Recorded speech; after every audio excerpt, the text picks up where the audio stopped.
Hello everyone, Tyler King here with a new episode of NuReview. Today I am going to be doing the 2022 vinyl tag.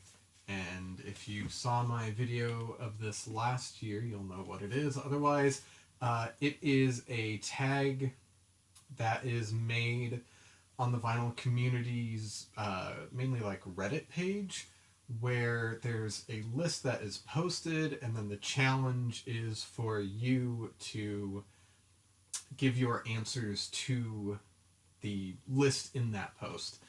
So it's 20 questions. I'm going to be showing off 20 records today. And the first question is, what was my favorite album purchased last year? This is one that I had mentioned in my video on my most expensive records, and that is the promo copy of Disintegration by The Cure. Just one of my absolute all-time favorite albums. I have a reissue of it which came out about 4 or 5 years ago. This is the original, so original vinyl pressings didn't have, I think it's Last Dance and Homesick on it. But even with those two songs off, it's still a phenomenal album. One that, as far as like a promo copy of it goes, I'm probably never going to find in the wild ever again. It's a direct metal mastering pressing as well. It sounds phenomenal, and it's one of my favorite albums of all time. Can't go wrong with it. Number 2 is the record you spent the most on last year. So there were 2 most expensive albums that I bought last year, and I bought them both for the same price. And that was that Cure album, as well as From the Lion's Mouth by The Sound. This is just a phenomenal post-punk album that I feel like as of late more people are finally getting around to this band and discovering them, led by Adrian Borland, who plays guitar and sings, and I want to say he wrote all the songs as well. There's just so many great songs on here. Winning, Skeletons, The Fire is probably my favorite, The Closer, New Dark Age. So this album and that promo version of Disintegration, I spent $70 on each. So yeah, what had happened is that one of my local record stores, 1234 Go in Auckland, had made a post on their social medias in June of last year saying that they had just bought the entire record collection of a DJ who DJ'd throughout the 80s and also the early 90s, who I believe lived in Sacramento. And so 1234 Go, or the owner of 1234 Go, purchased the whole collection on site, and over about a month or 2 months, they slowly put all of the records from that collection onto the shelf, and this and that Disintegration was one of them, and also one that is going to be coming up later on in the list. But yeah, this and Disintegration were my most expensive albums that I purchased last year. Number 3 is an album by the first person you saw live. So I don't have an album by the first person I saw live, which was Green Day. And I don't have an album by the second person that I saw live, which was Mindless Self-Indulgence. But I do have an album by someone who I saw at the third show I went to. So the very third show that I went to was Korn's Family Values Tour in 2006. And the only band from who I saw that day, who I have an album of, is Deftones. This is the B-Sides and Rarities album. And the album pretty much is exactly what it says. It's B-Sides and Rarities by the band. It's got some phenomenal covers.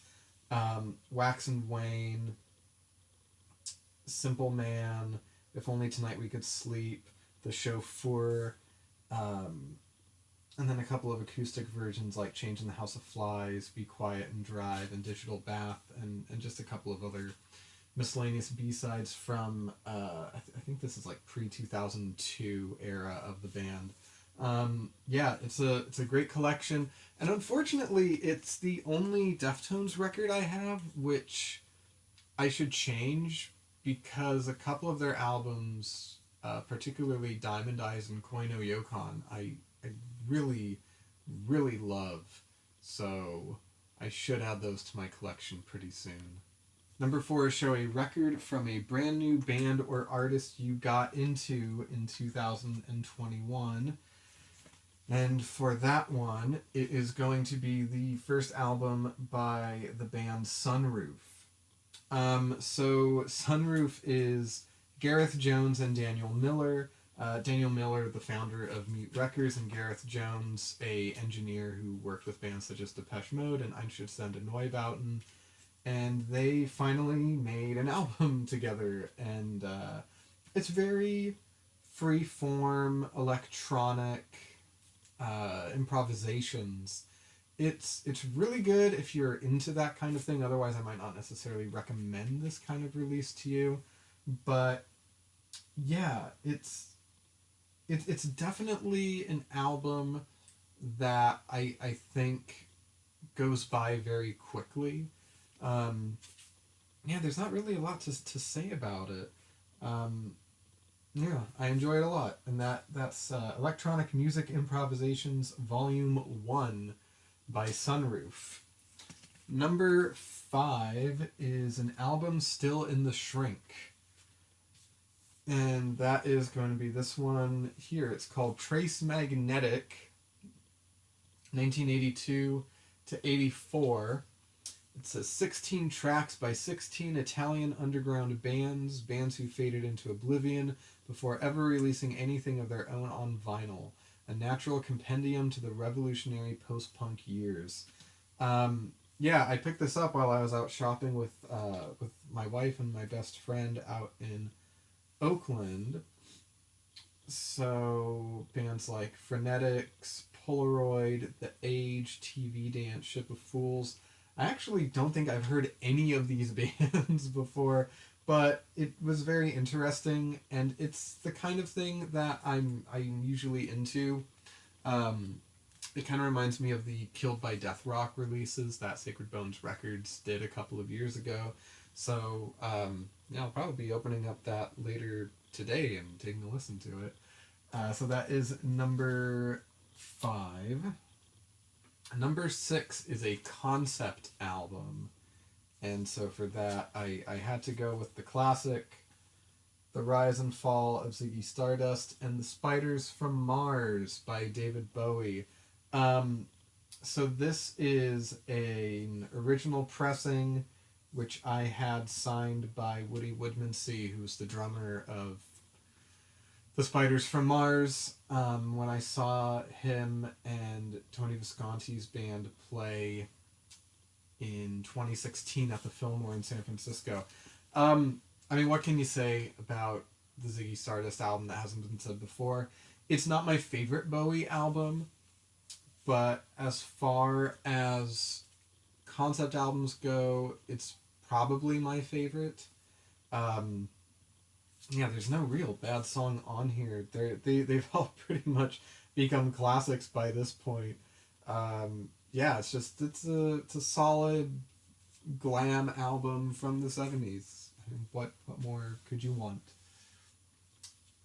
Number 7 is a record you love, but that you haven't given much love to as of late.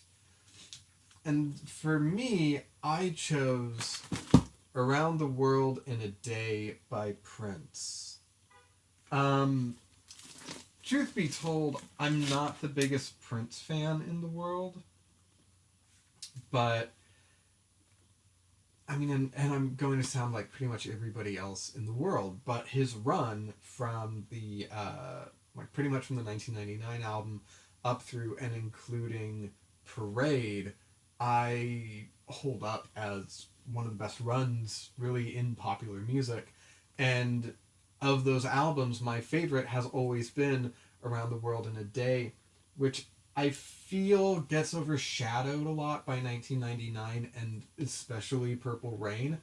But for me, I just think it's such an incredibly solid and strong album from front to back. It's definitely Prince's more psychedelic album, which you can see reflected in the album artwork.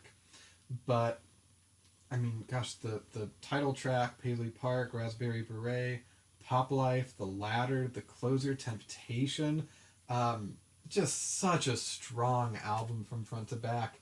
And one that I honestly don't even think I've listened to from front to back since he passed away. So, yeah, much like that Italian post-punk compilation, I'm going to have to put this on the record player pretty soon. Next, we have, for number 8, a live album. And this one was a little difficult, because I have a few live albums that I really enjoy, but I wanted to do one by a band I hadn't yet talked about on here, and so for that, I chose Rockin' and Reelin' in Auckland, New Zealand by the Cramps.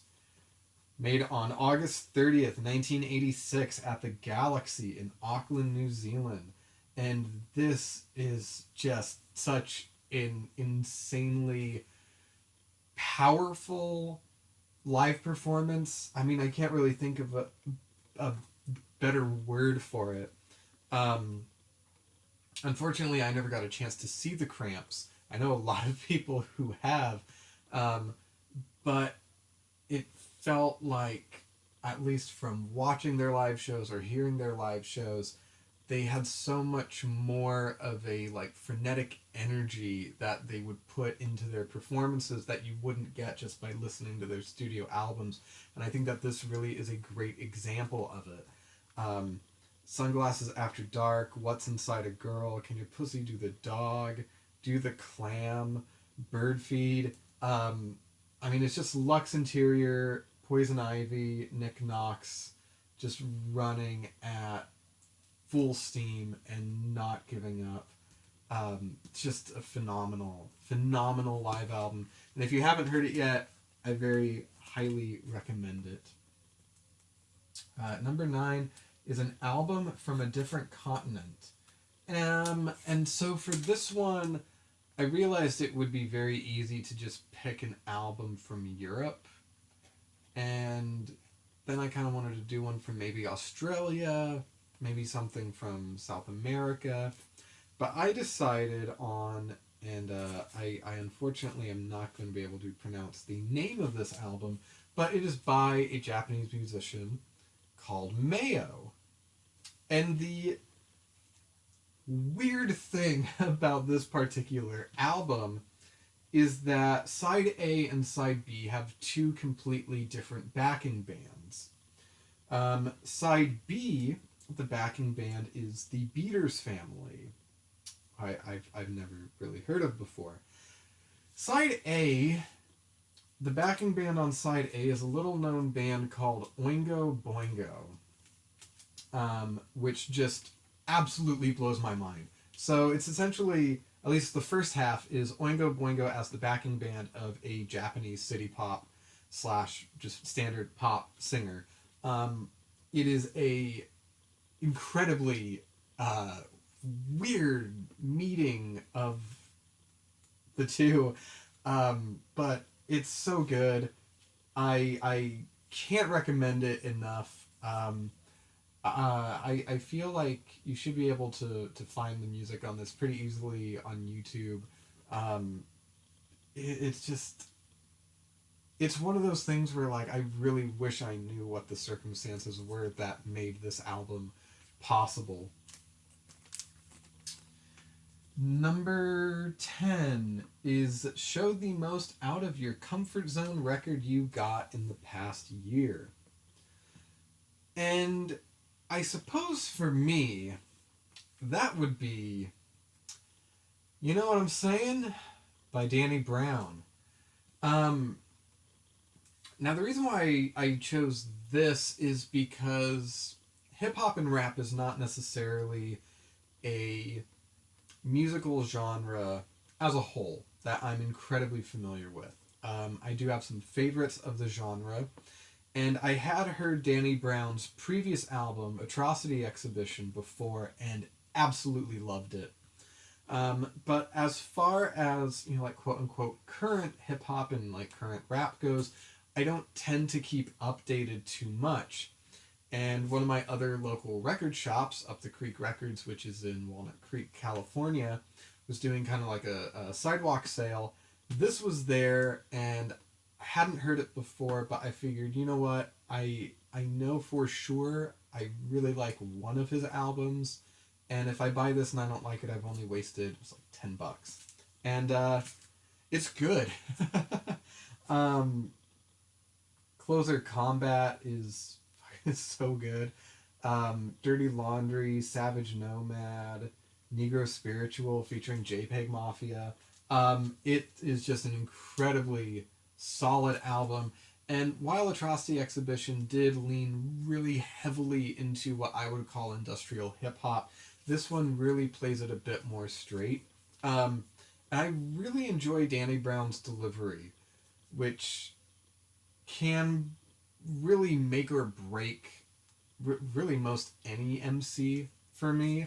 But I mean, shit, I've only heard these two albums of his, and I'm sure that the rest are just as good, if not better. Alright, up next we have, for number 11, a punk or new wave album, which was just, like, way too easy for me. I just decided to go with one of the heavy hitters, Parallel Lines by Blondie. I mean, just from front to back, I would say this is Blondie's strongest album. Opening up, just, I mean, God, the first side pretty much is just classic after classic after classic. Hanging on the Telephone, One Way or Another, Picture This, Fade Away and Radiate, Pretty Baby, I Know But I Don't Know. Side 2, Will Anything Happen, Heart of Glass, Just Go Away. I mean, every song on here is just phenomenal. This really is the band, to me, at the peak of their powers. Yeah, just a phenomenal album from front to back. Parallel Lines by Blondie. Up next, number 12, is a jazz album. And I decided to go with Idle Moments by Greene. This is the recent Blue Note Classic reissue. So we have Grant Greene on guitar, Joe Henderson on tenor sax, Bobby Hutcherson on vibes, Duke Pearson on piano, Bob Crenshaw on bass, and Al Harewood on drums. I mean, I would say last year really was the year that I started to get into jazz, and I would argue that for as much as I've realized I love Lee Morgan and most of his work, if I had to only listen to one jazz album for the rest of my life, it would probably be this one. It is such a mood album, particularly the title track. Yeah, it's just such a relaxing, meditative album, and I feel like when most people think about jazz, they think, it's going to be very busy and possibly a bit avant-garde, but you don't get really any of that on here. It's very, for lack of a better term, straightforward. Yeah, Idle Moments by Grant Greene, absolutely phenomenal album. Next is a soundtrack. So, yeah, I would consider this a soundtrack. Eraserhead by David Lynch and Alan R. Splett. This is the Sacred Bones reissue from 2012, which has the bonus 7-inch, which has In Heaven on it, which is sung by the lady in the Radiator. The reason why I said I don't 100% know if I would consider this a soundtrack is because it's mostly just like industrial noise. Lots of like the sounds of steam engines and machinery whirring and electrical currents. It's, but I mean, and I'm not doing a very good job selling this, but I mean, just like something like Idle Moments, I think that this is just such a mood piece. Um, it's so strong from front to back, and it really is something that I think you have to listen to from front to back to get the full experience.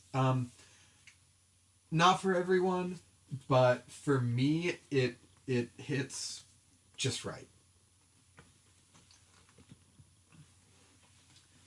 Up next is an album with no writing on the jacket, and this was a lot harder than I thought it would be.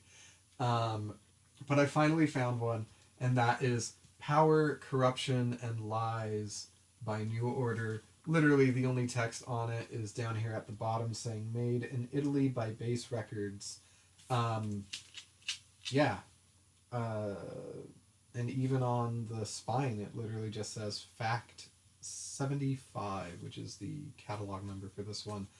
We're going to be honest with you guys, I'm not really a big New Order fan. I'm also not really a big Joy Division fan. I think that both of them have some pretty good songs, but as far as albums go, it's not really for me. And Power, Corruption, and Lies for me is just one of those albums that's kind of like, yeah, honestly, I haven't heard this album in full in maybe years. I got this in that record hall that I've talked about before, where that person came into my work and he and I talked and he ended up gifting me pretty much like his entire record collection. I think that it is a fine album, but I haven't really listened to it all the way through in years. Oops. So that's Power, Corruption, and Lies by New Order. Next is a colored vinyl album, and I am going to completely butcher her name. So it is Solveig Matilder. The album is called Constantly in Love, and the record is this very deep magenta, which may not be showing up as very deep because of the ring light that I have. So Solveig is the keyboardist of the band Kaelin Mikla, hailing from Iceland. This is her... Well, it's one of her solo albums. I think it's her second.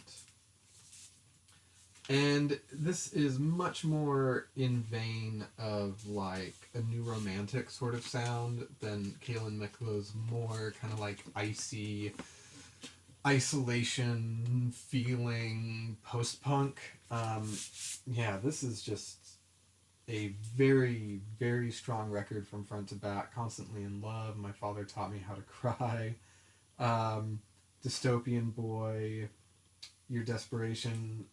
It's, yeah, from front to back, incredibly solid album.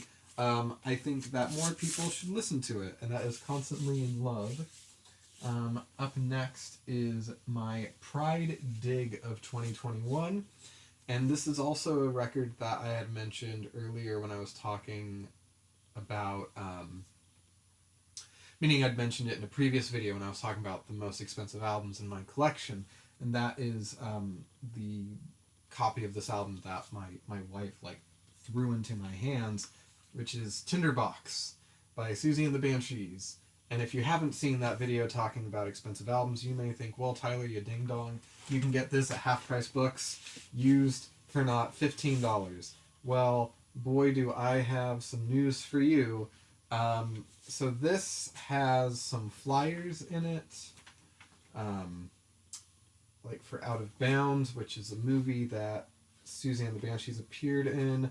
We have this flyer for their show coming up with Love and Rockets opening. Here's a ticket for them at the Freeborn Hall in UC Davis, June 2nd, 1986. And here is a set list. I do not know if this is from if the set list is from the stage or not. And it also has this mammoth poster that I am trying to pull out. There we are. Of the band.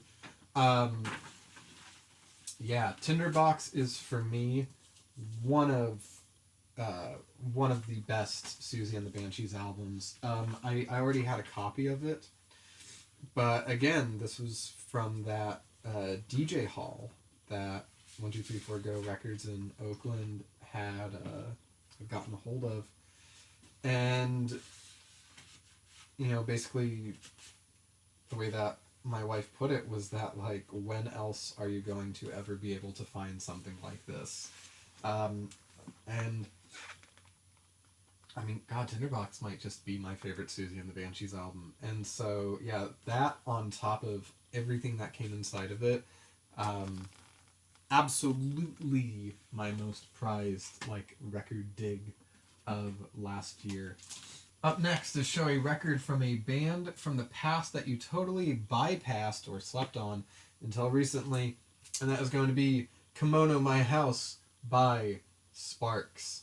Yeah, Sparks is a band I totally 100% slept on until last year.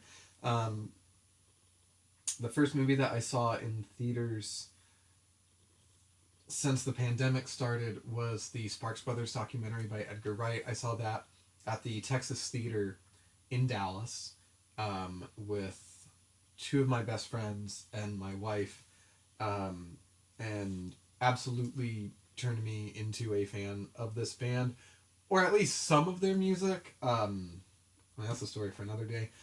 And honestly, and I know that, like, everyone says this, but I mean, this is definitely my favorite album of theirs. This Time Ain't Big Enough for Both of Us, Amateur Hour,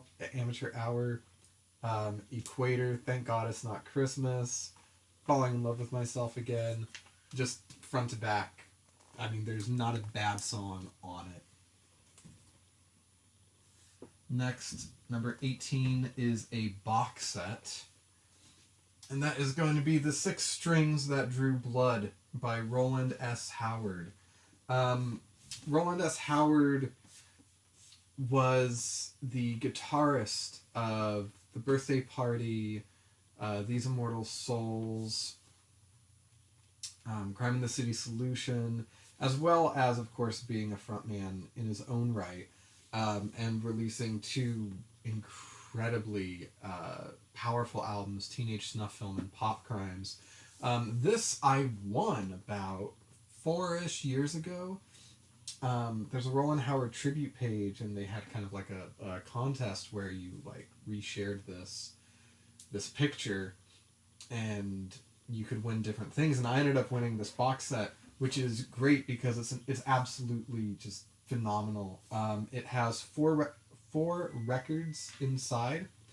It includes his cover of Some Velvet Morning with Lydia Lunch. The whole first record pretty much covers his time with The Birthday Party and The Boys Next Door, which, some people would say is the best record on here. For me, I might lean more towards record 4, which really has a lot of his solo material on it. Unfortunately, he passed away, I think, within about a year or so of his second album coming out, which was 2008. But just a phenomenal talent, both on guitar and as a lyricist and singer. And I think that you can still get that box set pretty cheap, maybe around like $100, $125. I could not recommend it enough. And now the last two, number 19, my favorite / coolest cover art of 2021, or that you got that year. And that, for me, is going to be the compilation Somewhere in Between. Mutant Pop, Electronic Minimalism, and Shadow Sounds of Japan, 1980 through 1988. This was put out by Light in the Attic, who just knock it out of the park with their compilations and reissues. They did one of Hiroshi Yoshimura's Greene album. I mean, the description kind of gives off what all this album is. It's very avant pop, electronic, and like minimal electronic music from Japan from the years 1980 through 1988. I mean, just look at that artwork, though. It kind of just conveys everything that this music sounds like. Yeah, I absolutely love this record cover. If I could, well, I mean I could, but if I wanted to, I would frame it. And then lastly, show a record you got as a present in 2021, and that is going to be Tin Drum by Japan. I received this from one of my best friends who moved recently from Auckland down near Fresno, and he couldn't take all of his records with him, and he sold some of them, and he asked me if I wanted any, and he gifted me Japan, Ryuichi Sakamoto, Yellow Magic Orchestra, just like maybe 10 or 12 records that are all like top tier for me.